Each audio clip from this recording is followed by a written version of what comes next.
Hey, Faith Church. I hope you are well today. It's a hot day. I like it.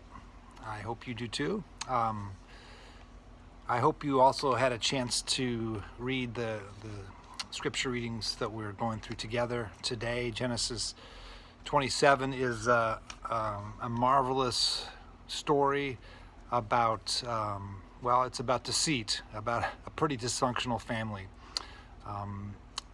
Rebecca and Jacob stealing the blessing from Isaac and Esau. If you think that your family is too messed up for God to use, read this story and you may feel differently afterwards. It's a great story. Also, Psalm 36 is the reading for today from the Psalms. Just encourage you to even to pray that psalm for yourself. Sunday is special for many reasons. It's Mother's Day, of course, and in worship we'll take time not just to celebrate our moms, but to celebrate the women in our life whose God has used to make an impact on us. It's also Ordination Sunday, and there will be 11 men and women in our church who have been preparing for many months now to be ordained as elders and deacons. And I wish we could do this in person, but it'll still be just as meaningful and important to do this in our online service. And these are each individual elder and deacon is responding to God's call on their life to serve and to make some sacrifices to do so in leadership. And I am grateful for each of them. And I know you'll want to be a part of that occasion. It's kind of led me to take a break from 1 John, and I'm going to preach from one Sunday from end of Genesis 11 and Genesis chapter 12. This is one of the most important texts in the whole Old Testament.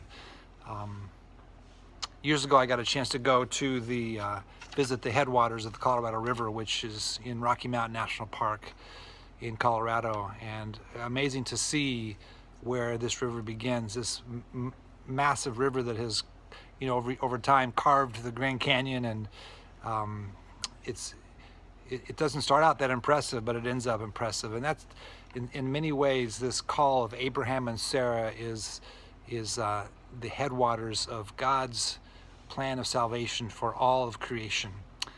And it doesn't start out that impressive. Abraham and Sarah are pagan worshipers from a place called Ur. They are old, they are childless, and they're not that impressive really in any sense, except for one, perhaps, that when God calls them, they go, and they really forsake almost everything to follow his call. And God used them, though the journey was difficult, in some remarkable ways. We are still seeing the fruit of God's faithfulness through Abraham's obedience and Sarah's obedience, even today.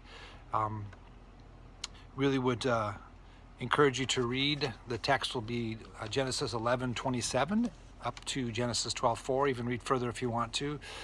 And we're going to think together Sunday about how God is calling us to also go and to forsake, that he might use us in also remarkable ways, even as ordinary as we may feel. Want to remind you too that Sunday evening will be part 5 of our Canon class. We started this before the shelter in place, and many of you participated. Even if you didn't, we'd love to have you join us online at 7 o'clock. I'll put a link in this email that you can find that. It's a class looking at where did the New Testament come from? How did these 27 books get to be the New Testament of the Scriptures? Really fascinating stuff, and hope you will join us for that at 7 o'clock. Hope you're well, and I look forward to being with you on Sunday morning. Invite someone else along to join us if you can. May you know God's love today, the peace of Christ, and the fellowship of the Spirit. Blessings.